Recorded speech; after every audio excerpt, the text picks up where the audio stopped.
What's happening, everybody? Here we are another Thursday night on the grind. Oh man, I'll tell you what, it's been a rough day. It's been a rough week, actually. So, um, let me get started with my sponsors real fast. First up tonight is our good friends over at Jade Affiliated, jadeaf.com. Jade Affiliated on all the social media platforms.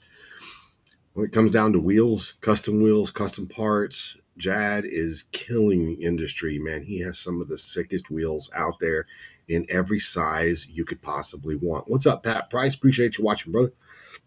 What's up, Marsha? But you need to get good wheels, rotors, everything you need. Jad at jadeaf.com is the guy to go to. Get over there, check them out, order you up some wheels. It'll make that ride just that much better.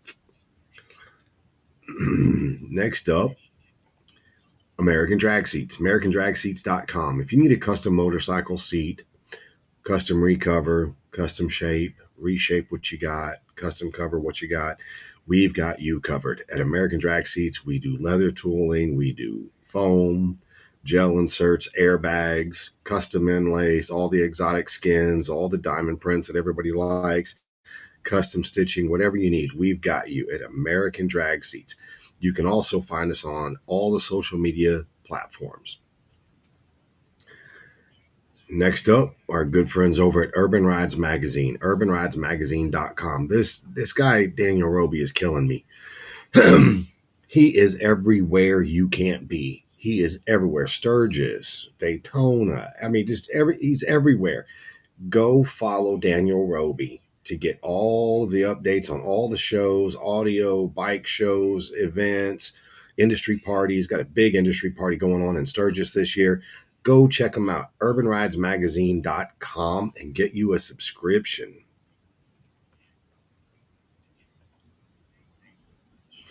Next up is our good friends over at hopkins-design.com. If you need a website or anything related to that, if you need a logo, you need videos, you need business cards, you need pamphlets, you need whatever you need, Earl at hopkins-design.com is your go-to guy. He does all of my websites, been doing them for over 20 years. The guy is amazing at what he does. Go check him out at hopkins-design.com.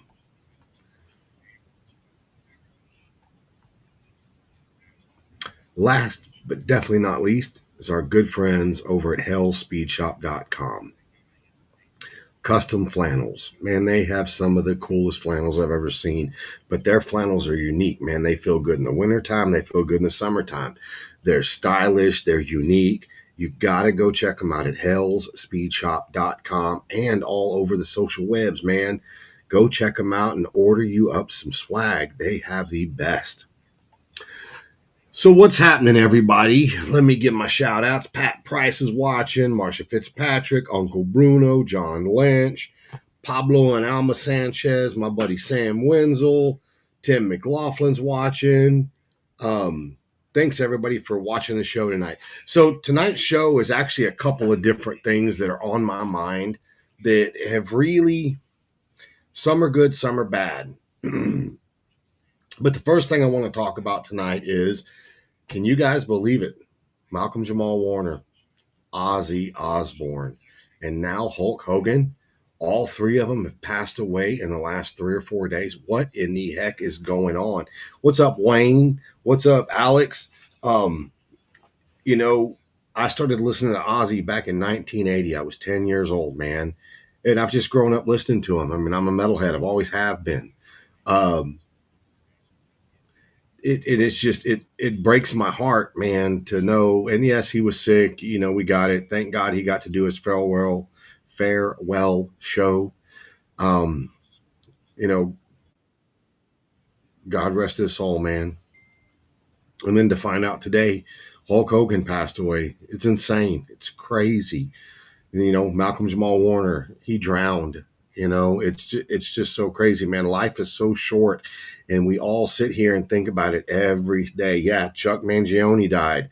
Everybody knows Chuck Mangione. Everybody does. I knew him in the 70s because of my parents, but then I really got to know him because of King of the Hill. I hate to say it, but it's the truth. That's where I really found out about Chuck Mangione.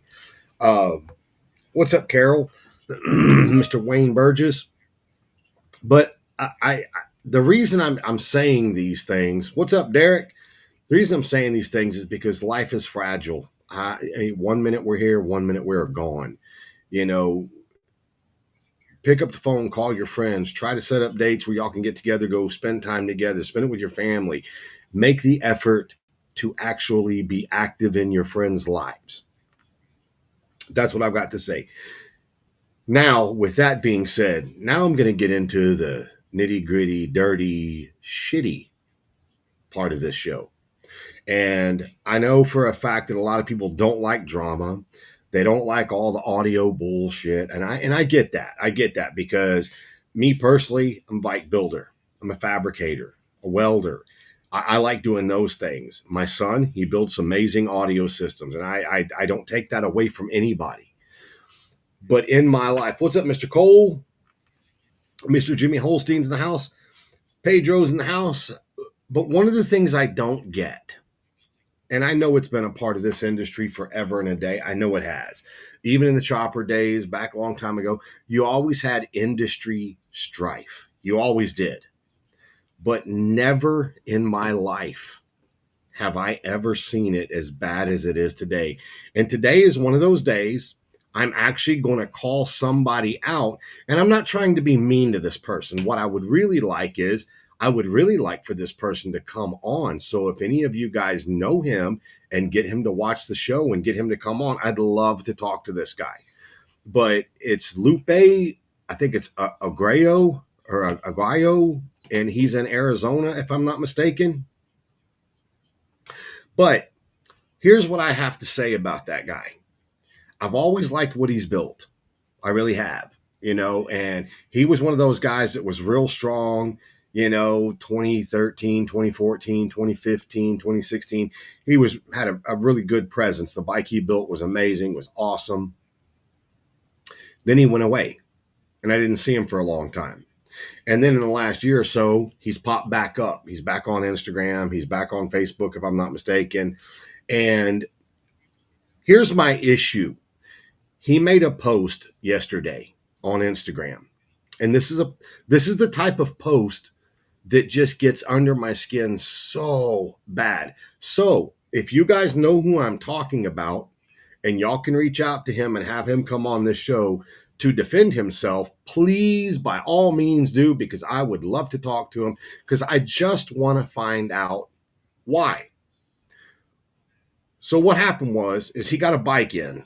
And if I'm not mistaken, it was a silver, like a Street Glide, Road Glide. And he was going over all the wiring of the bike. And it was kind of like a two-faced compliment. Something like, yeah, you're a good-looking girl for being so fat. It's still a bad compliment. So what he was doing is going over this bike, and he was showing all the wiring, and, oh, it's good the guy used Tessa tape. Oh, it's real good the guy did this. Oh, well, at least the guy did this. Oh, well, at least the guy did that. And it just got under my skin. What's up, Mike? What's up, Tanya? What's up, Matt?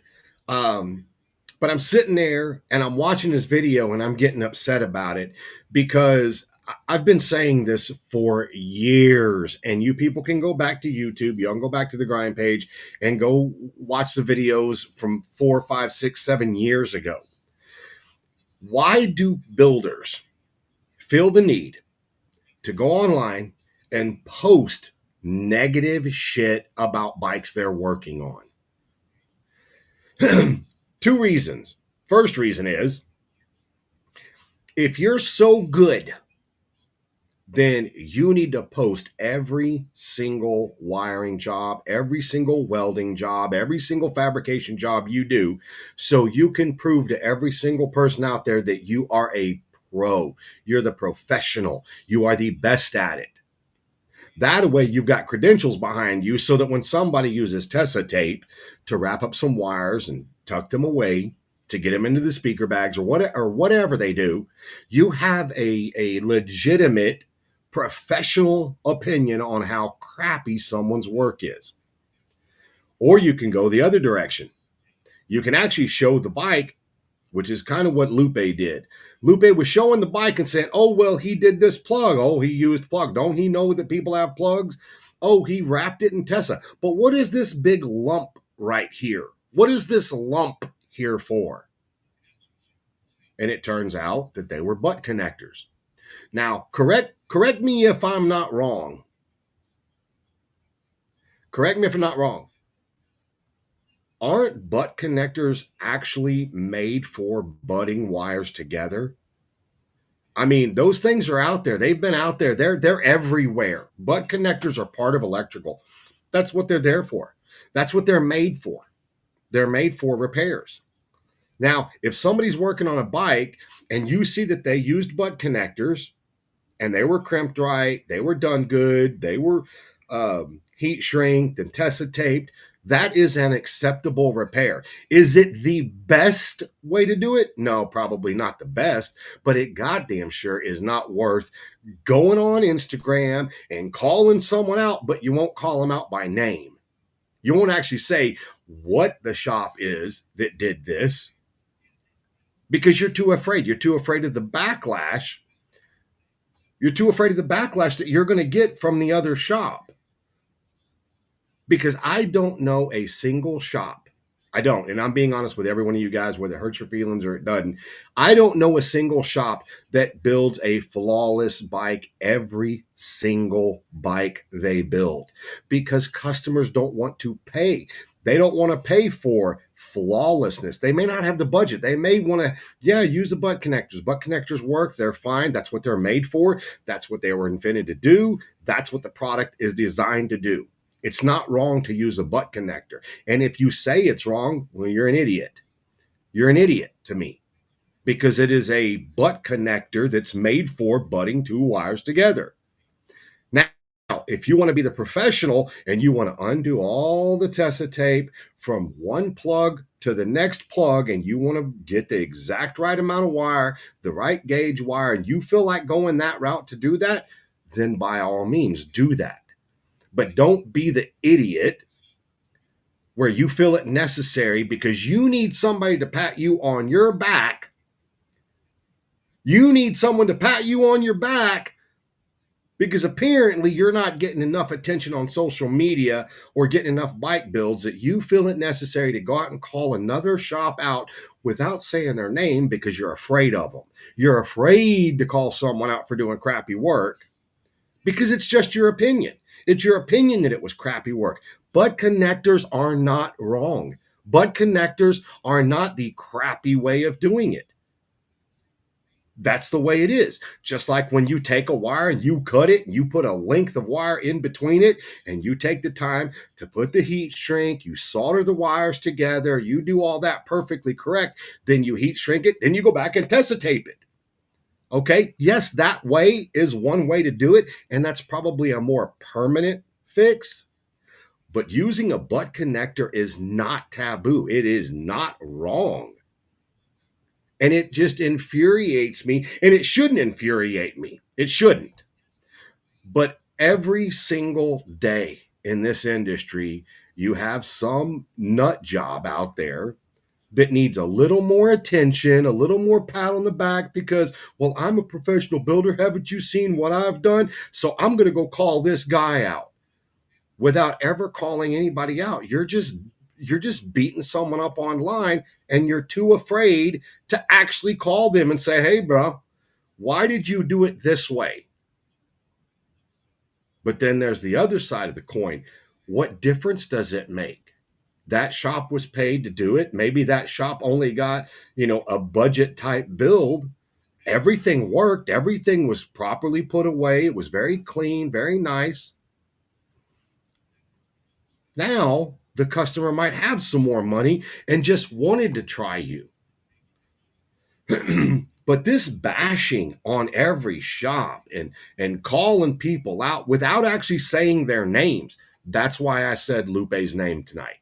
Because I'm not necessarily calling him out, but I would love to have him on the show so I could discuss Why? Why did you feel it necessary to do that? And can you prove to me what is the negative side of having a butt connector if it's properly installed? Can you tell me those things? Because if you're doing that, then you're educating people on what would be a different way to do it, a way that might be a little bit better, but you're not being a douchebag. You're not being you're not being a pimple on the ass of this motorcycle industry. You're actually being one of the guys that's actually willing to pass on knowledge to make other guys better. That's the whole bag with this industry is if you have knowledge and you have the ability to do something, don't you want to forward that knowledge to the next guy so that who knows?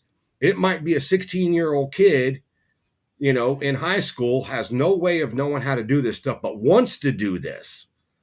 And nobody's willing to show him because everybody's afraid, if I show him my industry secrets, he's going to be bigger. He's going to be better than me. That's called insecurity. You're insecure that the amount of talent you actually have isn't enough. It's not enough to be in this industry. I have enough talent. I have enough talent. I have enough experience that no matter who calls me, if somebody calls me and says, "Hey man, can you help me out? I've got this issue." If I know the answer to your issue, I'm going to give the information to you to make you better. Ask Derek Upgrade Bolden. I've done it with him. Ask Scotty Roberts. I've done it with him. Ask Jeremy Goheen. I've done it with him. I've talked to John Lynch about stuff. Giving someone your talent, what you've done, which point don't you agree with? Let me know. The reason I'm saying this is because if you don't share it and you hoard it, you're really doing nothing for this industry. All you're doing is making a dollar to keep whatever.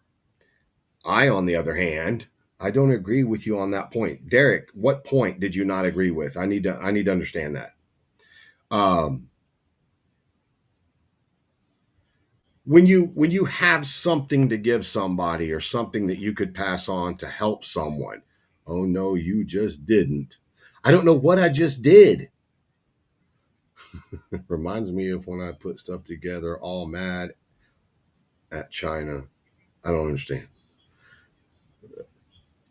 When you choose to talk to people, you communicate. You remember when you were growing up and someone said two heads are better than one? Two heads are better than one. And it doesn't mean that one person's smarter than the other or this or that. What it means is perspective. So if somebody's going to build a part and you have two people and they come together as friends and they're like, man, I got this really cool part I want to run by you. When someone says, when they entrust you with that, they're entrusting you with, okay, I've got this. I want to do this. What do you think? Do you see any design flaws or do you see anything that I could change to make it a little bit better? Stuff like that. I'll give you a good example. So I started making barbecue pits about 7 or 8 months ago. Way before I ever made the first barbecue pit, I called my buddy Troy and I explained to him what I was doing. Now, me and Troy, man, we could talk fabrication, daydream. We could do all that stuff for hours. Well, when I called him, I told him what I had designed.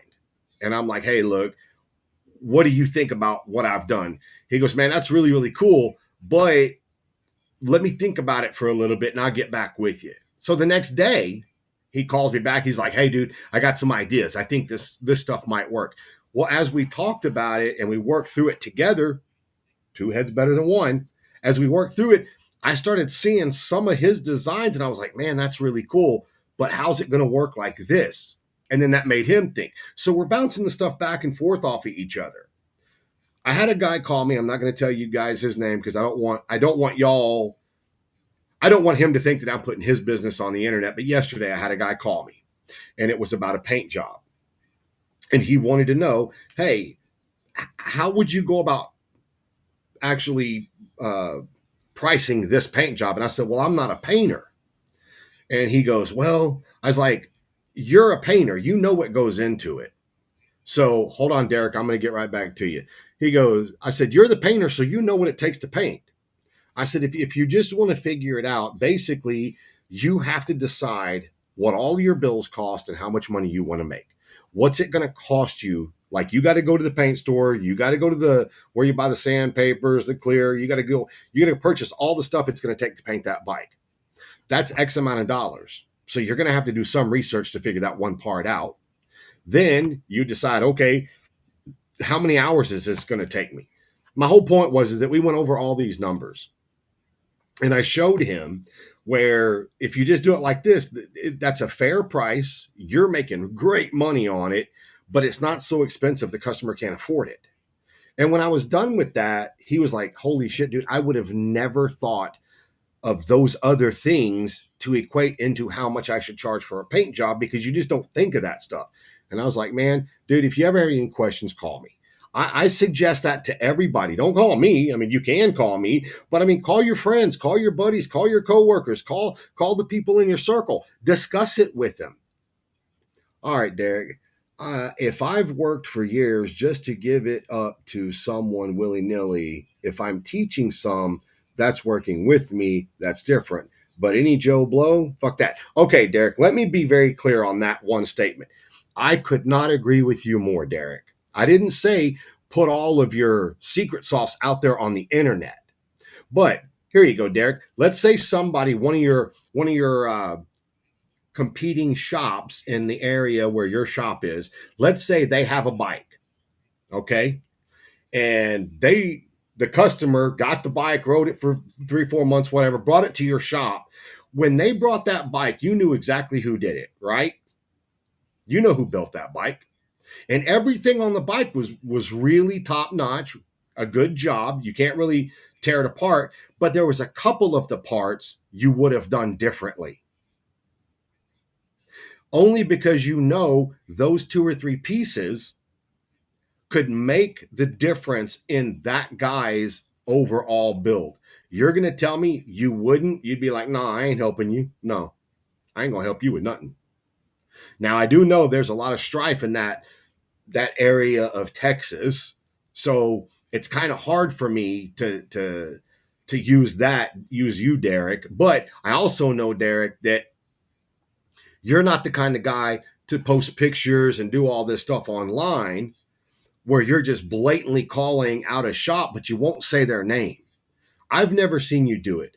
If you've done that, you let me know. Lupe might be like me with random Temu furniture, but with bikes and goes out of his way to make a point. No one cares about that much. Okay, so my whole deal with this is, if you're afraid of competition, you need to step up your game. Yes, I agree. Nah, I'm having to redo the whole bike. Wait, hold on. Derek, Richard McCarty, I can respect competition. Okay. So let me make this a little different. Let me reword what I've said. If you're the shop, if you are the shop that constantly is posting videos of bikes in your shop from other shops that are already built, and all you post is, can you believe they did it like this? This is crap. This is shit. They should have brought it to a professional. This shop needs to go out of business. Just because one shop does something different doesn't mean they are right or wrong.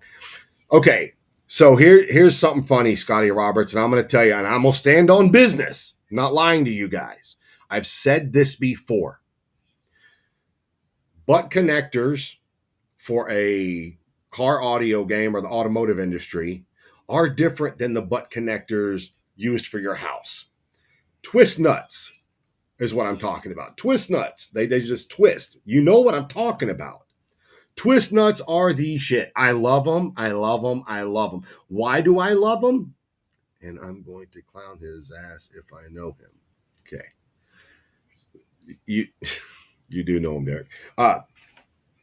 When I first built the Twisted King, it had 4 speakers, 2 6x9s in the fairing and 2 6x9s, one in each lid. And that's the only audio it had.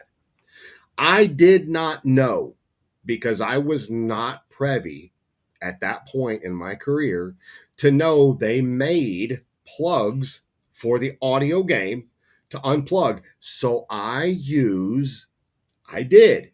I used the electrical for your house, the twist locks, the nuts. You put the two wires together, you just twist it on, and it's perfect. They don't vibrate off, they don't come loose, they're tight. They work great, and they worked great for my bike. But once I really got into the audio because of Andy Smith at Smart Cycles, he told me, he goes, dude, those work, and they will always work. He goes, but they've got something so much better than that looks better and works better.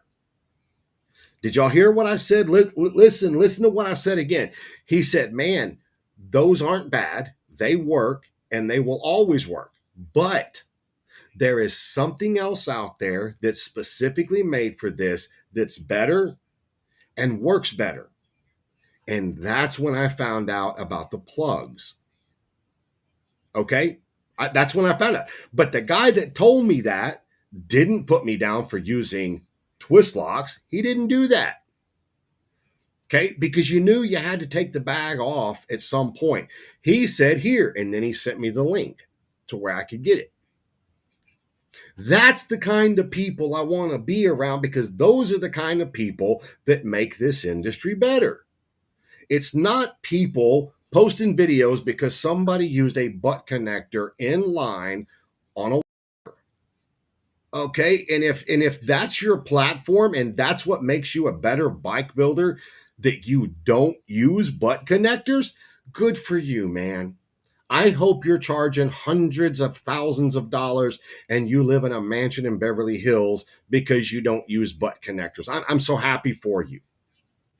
But the reality of it is, does it make you feel better calling out a shop, going over their work, but not having the actual sack to say the shop's name?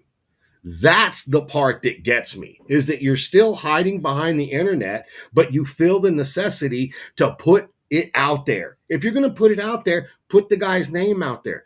That's why tonight I'm telling you guys, I was talking about Lupe Aguirre or whatever his name is. I personally like the guy. I just don't like the way he did that. He said, I wish I would get a bike in with twist nuts. I am going to clown yo asses.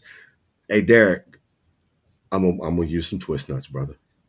He said, don't be like that, Kevin. Yeah, I gotta be like that. Come on. That's my whole point. We're all in this to have fun. And just like, what's up, Robert? And Derek, just like you taught me, you, sir, you, my friend, you, sir, told me when you're driving, be happy, man. Smile, turn up the music. Don't let all these idiots around you take you down. I'm not letting them take me down. What I'm trying to do is explain a situation that you don't have to be that guy. This industry is full of talented, good people that get along, just want to have a good time. Don't be that 1 or 2% that feels like your only platform is putting other shops down.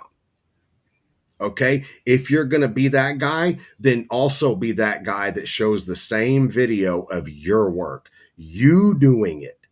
Let's see how clean and how meticulous you are. Okay, that's all I'm saying, is because nobody's perfect.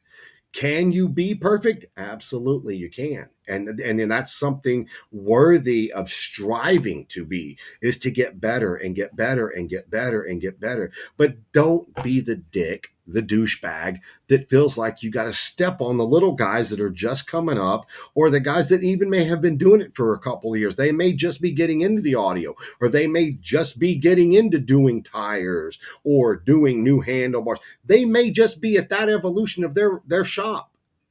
By the way, let me give a shout out to my good friends over at Shy South. They have their own in-house dyno now.